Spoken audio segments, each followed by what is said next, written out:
আসসালামু আলাইকুম। বিনোদন বাংলায় আপনাদের সবাইকে অনেক অনেক শুভেচ্ছা। বাংলাদেশ অনূর্ধ্ব-17 নারী ফুটবল দল সিরিয়াকে 2-0 গোলে এবং আরব আমিরাতকে 3-0 গোলে পরাজিত করে তাদের এএফসি কোয়ালিফাইং রাউন্ডের প্রস্তুতি খুব ভালোভাবেই শেষ করল।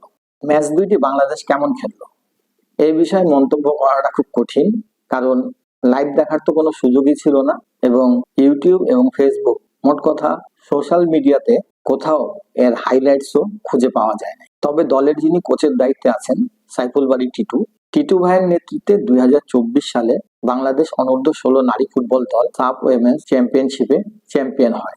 বর্তমানে যে 17 দলটা আছে নারী ফুটবল দল, সেই দলের 75% প্লেয়ার বর্তমান অনূর্ধ্ব-17 নারী দলে আছে। আর এটাই টিটু ভাইয়ের জন্য অনেক বড় একটা প্লাস পয়েন্ট। দলের মেয়েদের শক্তি ও সামর্থ্য তার খুব ভালোভাবে জানা আছে। যদিও একেবারে শেষ সময়ে এসে সাইফুল বারী টিটুকে অনূর্ধ্ব-17 নারী দলের কোচ হিসাবে নিযুক্ত করা হয়, তারপরেও বলতে পারেন টিটু ভাই এই চ্যালেঞ্জটা নিতে পারবে। তিনি জানেন কিভাবে এই মেয়েদের দিয়ে রেজাল্ট বের করে আনা যায়।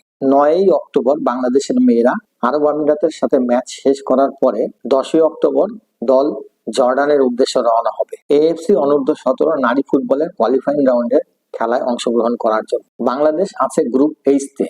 গ্রুপ এইচ-এ বাংলাদেশের সাথে আছে স্বাগতিক জর্ডান এবং Chinese Taipei. AFC Asia cup অনূর্ধ্ব-17 নারী ফুটবলের কোয়ালিফাইং রাউন্ডে বাংলাদেশ তাদের প্রথম খেলায় 13ই অক্টোবর স্বাগতিক জর্ডানের মুখোমুখি হবে এবং বাংলাদেশ 17ই অক্টোবর তাদের দ্বিতীয় খেলায় চাইনিজ তাইপের মুখোমুখি হবে। তো সেই দুইটা খেলার বিস্তারিত নিয়ে আপনাদের সামনে আবার উপস্থিত হব।